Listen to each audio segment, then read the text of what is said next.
All right, good afternoon. First of all, I'd like to thank Mr. Micklitz, Mr. Walters, and the entirety of the Cum Laude Society for granting me the privilege of being this year's Cum Laude speaker. Dreams. When we were young, we all had them.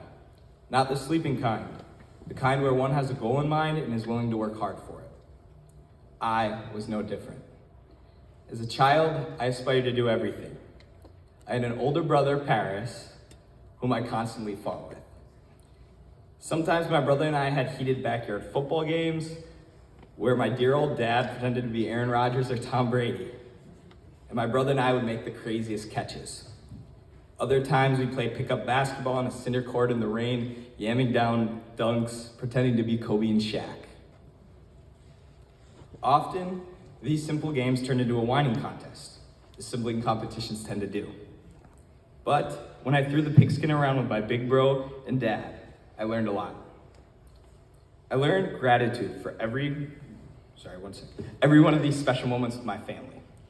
I learned how to work with others, persevere through adversity, and most importantly, to dream. My baby sister Lotus and I had a little different relationship. Sure, maybe we didn't slam down dunks, but we definitely spent enough time with each other. Every day after school, my mom would pick us up and drive 40 minutes home. Day after day, we'd be exhausted, sunburned, and beg our mom to stop for ice cream. Some days she said yes, and others she said no. This taught us the importance of thankfulness. On the way home, the three of us would sing our hearts out, pretending we were Taylor Swift, Ed Sheeran, or maybe even sometimes Dolly Parton. We learned to have fun, developed relationship, and even if we didn't sound like angels, we dreamed. When I started to grow older, I realized I'm not going to be able to dunk in the NBA, throw a football in Lambeau Field, or sing in Madison Square Garden.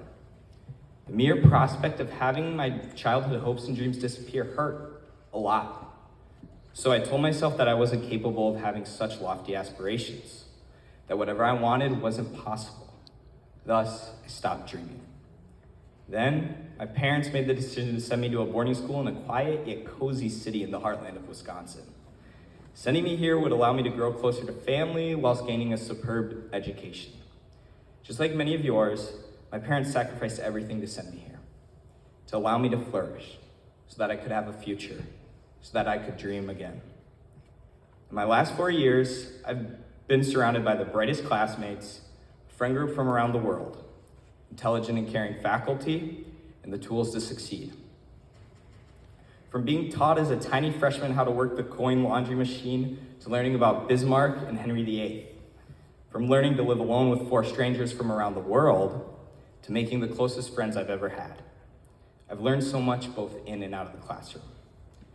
Sure, today I'm not dreaming about being a professional athlete or pop star, but ever since I've come to Wayland, there's been no shortage of aspirations.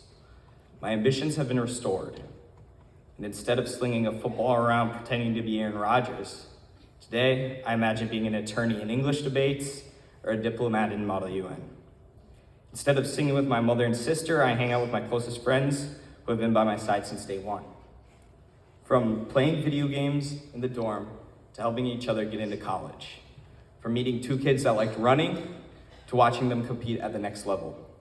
From outlandish baseball or basketball car rides to learning a new sport. Over the years, Wayland has been a place for dreams to come true. I've learned from everyone around me, and I hope they've learned some from me. Together, we have been able to prosper into young men and women. To the underclassmen, use every opportunity as an opportunity to learn, as an opportunity to grow, and most importantly, as an opportunity to dream big. No matter if you get dormed for a messy room, praised for excellent work, or simply are just having fun with your friends, never be satisfied, but also be grateful for every opportunity you are presented with. Use that tenacity and gratitude to fuel your dreams. To my fellow seniors, be grateful for the time we had together. Use every fleeting moment we have together from now until commencement and after to make lasting memories. Continue to learn from each other beyond graduation, and don't forget humble beginnings. Use the tools we have been taught to succeed here, not only in college, but in the future. Everything you do has a purpose, even if it's just for fun. Just because you are graduating doesn't mean your dreams are done. Now, I have a question for all of you. Does anyone know when you switch from being young to being old? It's not when you surpass a certain age or receive a pension. Instead, you're no longer young when you have more accomplishments than dreams. So stay young and stay dreaming. Your greatest accomplishment is what you'll do tomorrow. Thank you.